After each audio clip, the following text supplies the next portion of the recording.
Aspen University, CJ493, Security Systems, Procedures, and Developments. My name's Andre Rosedale. I'm the instructor for this course, and this is Module 8, Discussion Question 2, which reads, since the highest potential for robbery is when stores open and close, what are the possible ways to prevent robberies during this period other than those in the textbook? What are your ideas? Something we have out here, which kind of bothers me, is, and I'm sure this is international, we have like Cumberland Farms. We have Cumberland Farms up on the east side that's close to the border, and it's not around a whole lot of different things. And it's kind of one road in, one road out type of an area. So it's vulnerable. Cumberland Farms, like a 7-Eleven or a Stop and Go, they have a policy that police officers don't pay for coffees. And that gets a lot of cops there. I like their coffee. But I don't frequent it as much because I hate arguing about paying for a cup of coffee. I think that we make a living wage, we can afford the coffee. We should go in and get to know our store owners. It becomes part of the community policing if you haven't already taken that course. I really believe that community policing is patrol officers learning their communities, not individuals that are community police officers.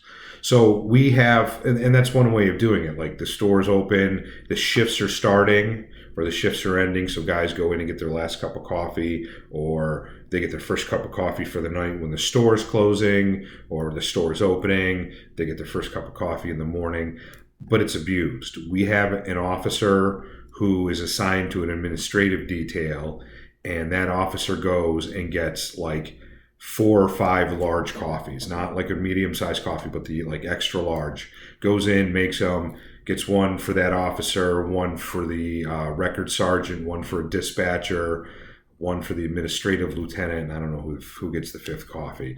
But it's every day, Monday through Friday, this officer goes in and gets these 4 or 5 large coffees and walks out the door with them. I think there's something wrong with that.